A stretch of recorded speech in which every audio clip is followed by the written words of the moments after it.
All right, hello, welcome. Thanks for tuning in to this week's episode of Bloomerang TV. My name is Stephen Shattuck, and I'm the VP of Marketing here at Bloomerang. And I'm really excited to introduce today's guest. She is Lynn Perez-Hewitt. She is a fundraising and nonprofit consultant, and one of my new buddies on LinkedIn. Hey there, Lynn. Thanks for joining us. Hey, Stephen. Good to see you. Yeah, well, for people who maybe aren't familiar with the work you do, maybe you could tell us a little bit about what you're into and what you do on a day-to-day basis. Oh, sure. Well, I started out in the Midwest, kind of where you are, in Northern Illinois, working in healthcare. And then, the winters were pretty harsh. I understand. And I discovered that Colorado knows what to do with snow as well, and that they have a lot more fun. But then it was even more fun. So I've been west for many, many decades, well, 3. And I've been working in nonprofit, primarily in marketing, public relations, and of course, what that involves, because over the years, technology has just become a foundation for so much communication work that we do in nonprofits. Absolutely. And those are topics that I write a lot about. I blog about those things, and I posted a blog about documentation on a nonprofit LinkedIn group, and that's how kind of we got started talking and how we met. Documentation, really important to nonprofits, right? With all the technologies that we're using nowadays, how important is it? It's huge. It's just huge. Well, and the thing about it, I think, is technology scares a lot of people. So they don't want to document because that means they're getting more involved. That's never the best way to go. Documentation will save you. I mean, the more you know about what you have and who has access to it, the more control you have. Right. So what are some things that you think nonprofits should be documenting that maybe they aren't or maybe aren't thinking about keeping track of? I think the scary thing is people think that somebody else always knows it, but the somebody else also thinks that somebody else always knows it. And so what we need to write down are simple things like the domain name. Where is it registered? When does it expire? I can't tell you how many times I've had clients whose domain name expired, and then somebody else got it.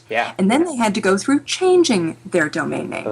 So domain name, registration, expiration, maybe even how was it paid for? Did somebody use a personal credit card? Eek! Not a good plan. Then what about hosting?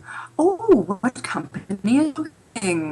When does that all expire? How much are you paying for it? I mean, and oh gee, if you've got a website, who built the website for you? And what platform did they use? Did they use a language that you can't even access anymore?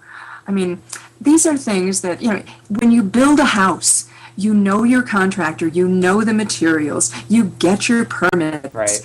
It's the same kind of thing. So you kind of touched on this, but what are the dangers of not documenting things? And I know from experience, volunteering with nonprofits and being married to a fundraiser that, it comes time to renew your website or maybe redo it, and that web designer needs that stuff. What are the actual repercussions of not having that stuff on hand or losing it outright? Oh, gosh. It's costly both in dollars, in time, and in reputation. Because if you don't know some of these things, you spend time tracking them down. And sometimes what you find is really alarming and even more costly. So, an extreme case is a nonprofit civic organization that I know of. And the gentleman who had done a lot of this work committed suicide. Oh, no. And I know. And so it was desperately sad.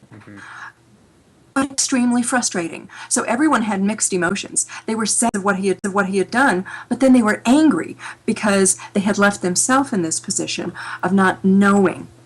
And so it just makes everything better for everyone if you track all of this information that has direct ramifications for your reputation. Do you think that people are maybe worried that, if we put this stuff down on paper, then it's maybe somewhat not secure, that someone could get a hold of it and maybe use it against you or hack you. Do you think that's a concern? Maybe you could talk a little bit about the security implications of documenting things. Yeah. Well, I think you're less secure if you're not writing it down.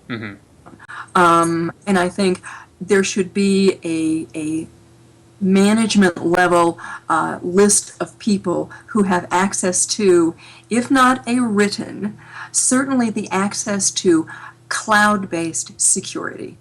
And I trust the cloud. Yeah. I trust the cloud because so often we have power outages locally. We have equipment breakdown locally. But if you can get yourself to a Starbucks or a Wi-Fi source or a library, you can get to the cloud. So I think you need staff, your CEO, your CFO, and maybe the board president needs to have the highest level access to this source of documentation. That's interesting. I didn't think about asking who you should give it to, and you mentioned people who are maybe not necessarily employees but still connected to the organization. So who should have access to it besides those people? Is there anyone else in your mind?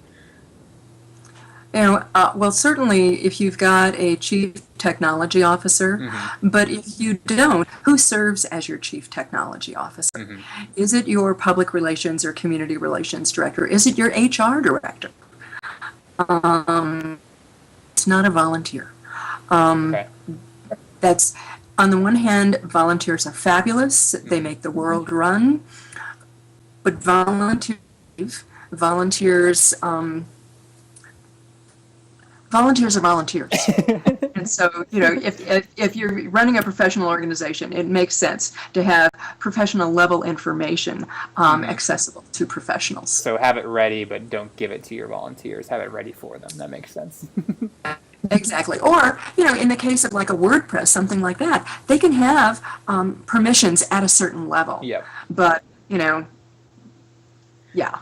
So, username and passwords, your vendors.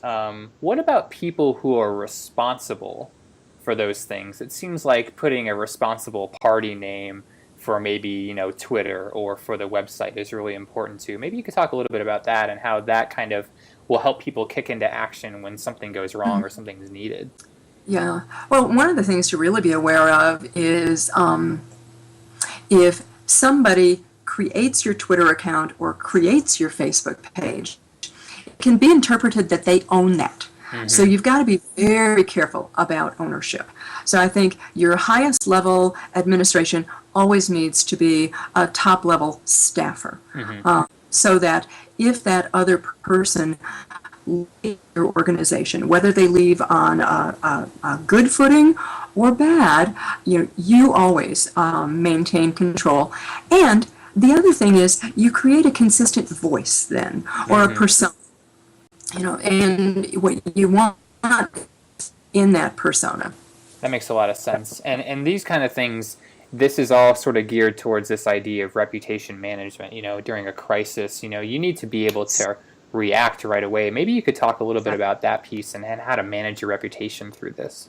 Yeah. One of the things you need to do is not let your technology be the crisis. So, so by having all of this information collected, stored, and known by a reliable core of people, then that doesn't become your crisis. But then, if there is a crisis, you know who's got access. So let's say you're on vacation and something happens. Then you know who's got access, and you can call them with confidence, knowing they can get the highest level access to the distribution channels that you have. So they can log in right away and take care of it. They can log in right away. I remember, I don't know if you do, it was a few years back. Remember Congresswoman Gabby Giffords when she was shot? Yeah, absolutely. Okay, well, that was a Saturday morning. And news was distributed falsely that she had been killed. And the University of Arizona communications director had access to the Twitter account. Saturday morning, he was on Twitter, and he immediately began correcting the information. Love it. Perfect. So kick right into action, mitigate any problems. I love it. Well, this is great advice, and we're just about running out of time. I know I want to keep these short, but this is great advice. And luckily, Lynn, you've put together something for folks, a little document that people can actually keep track of all this stuff. You want to talk about that? Absolutely, I know. The advice is always, number the questions or number your points. David Letterman has 10. This is 23. This is a lot, but it really prompts you to be aware of all of the aspects of your web presence, the aspects of your social media. And then if you are cloud-based, what tools are you using on the cloud? And it's just a starter. It's great. We'll post a link to that document. It's a really great resource. All of you, if you're watching this, you should download that right away and keep track of all your stuff. So Lynn, thanks for joining us. This was really helpful. I hope people got a lot of value out of it. Great advice. How can people learn more about you? How can they get in touch with you online? Oh, gosh. I would love to tell you I have a website, but I'm too busy helping other people. But I do have email. Stephen, do you want to have it on your website, or you want me to share it now? Yeah, we'll share that. We'll share a link to your LinkedIn profile, if that's okay. Great. Oh, that's perfect. Yeah. Cool. All right. Well, Lynn, this was great. Thanks for joining us, and thanks for everyone for hanging out with us for 10 minutes or so on this episode of Bloomerang TV. We will catch you next week. Talk to you then.